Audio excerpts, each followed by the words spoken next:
Assalamualaikum warahmatullahi wabarakatuh. Waalaikumsalam warahmatullahi wabarakatuh. Nama saya Ibu Jubaidah dari Cikalahang, Duku Puntang. Buya yang saya hormati, saya mau bertanya tentang pluralisme itu, bagaimana non-muslim mendoakan orang muslim, apakah doanya itu diterima dan kepada Tuhan siapa dia berdoa? Orang di luar Islam berdoa untuk seorang muslim, gak ada perlunya. Gak perlu kita didoakan oleh orang Kristen sama Yahudi. Bahkan Nabi sangat jelas, permohonan kepada Allah menjauhkan rahmat Allah. Jadi kalau bisa, kalau anda meninggal, jangan sampai masuk rumah anda orang yang tidak beriman lalu berdoa di tempat itu. Itu menolak malaikat, menjauhkan malaikat. Sudahlah, kalau takziah ya. Kalau mendoakan tapi jangan anda minta. Anda bisa. Kalau ada orang meminta kepada Tuhan selain Allah, kira-kira syirik atau tidak? Dosanya gede atau tidak? Malaikat jauh. Kita tidak perlu didoakan oleh mereka karena mereka tidak iman. Doanya dijamin tidak dikabul. Sekarang begini aja, ringan-ringan. Ada orang muslim pemabuk, pezina, suka bunuh orang.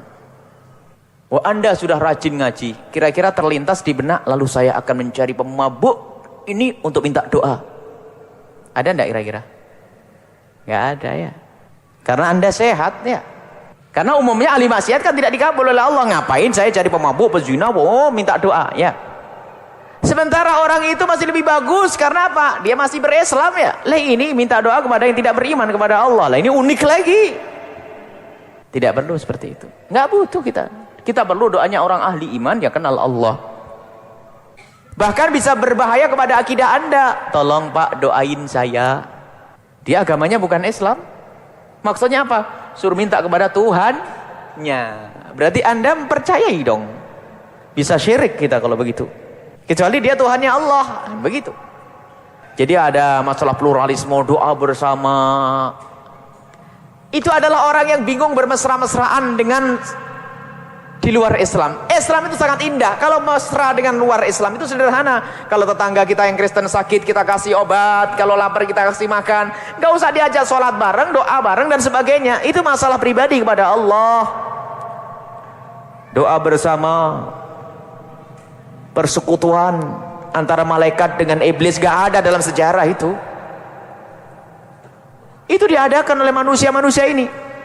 Dipikir tokoh ini adalah yang paling hebat, nanti bisa, kalau kita bisa mempertemukan ini agama-agama untuk doa. Bukan untuk doa, yang diinginkan oleh Islam bagaimana hidup bersama baik, bukan ibadah bareng. Kalau ada seorang muslim menyakiti tetangganya yang Kristen, Nabi Muhammad marah. Tidak diterima sebagai umat Nabi Muhammad. Man adzali dimiyan, man adza dimiyan faqad adzani. Nyakiti orang kafir, orang Kristen yang hidup bersama kita, itu menyakiti Nabi Muhammad. Kurang apa? Gak usah sholat bareng, gak usah doa bareng, gak usah. Ini masalah pribadi. Kepada Tuhannya, kita kepada Allah Subhanahu Wa Taala. Ini adalah upaya aneh-aneh, doa bersama untuk negara. Masa Pak anda semuanya ustadz-ustadz ada wah amin. Coba masuk akal enggak? Dia doanya minta wahai ini tolong ini. Yang diminta bukan Allah. Amin, kabulkan doaku. Lah ini kan orang unik.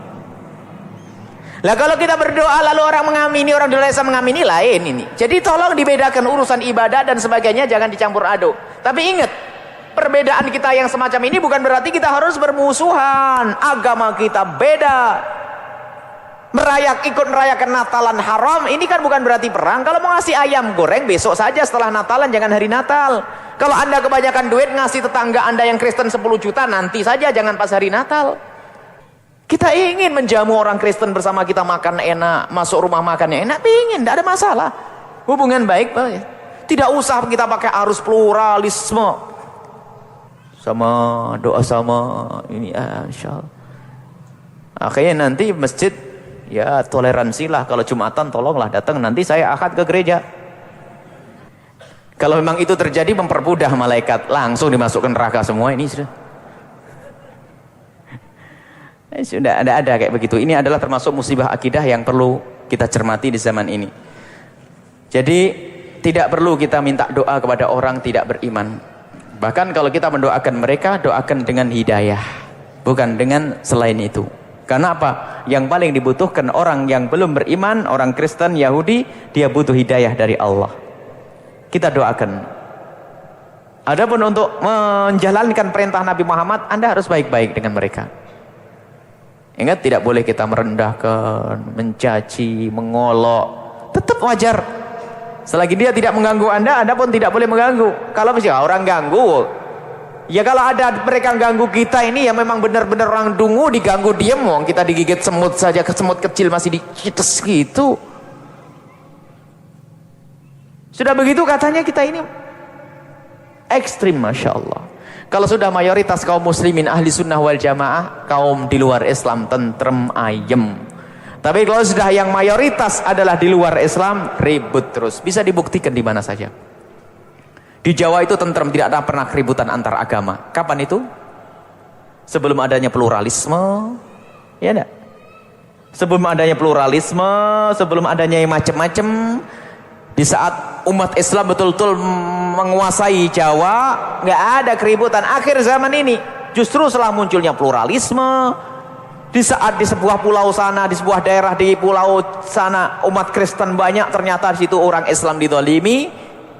Di kampung kita di Blitar orang Kristen mulai dulu sampai sekarang anak turunan tidak pernah repot, sawahnya luas, nyaman, tidak ada masalah. Islam itu sangat menghargai, tidak usah pusing-pusing itu urusan pluralisme dan segala macam itu. Pokoknya kalau ada orang mengatakan kita harus ikut masalah ini pluralisme, ini adalah untuk menjalin kebersamaan, itu adalah dusta paling luar biasa. Hati-hati di kampus dan sebagainya. Liberalisme, pluralisme, sama-sama doa sama, ini toleransi beragama. Toleransi beragama bukan begitu maknanya. Bukan berarti kita harus doa bareng, sholat bareng ini.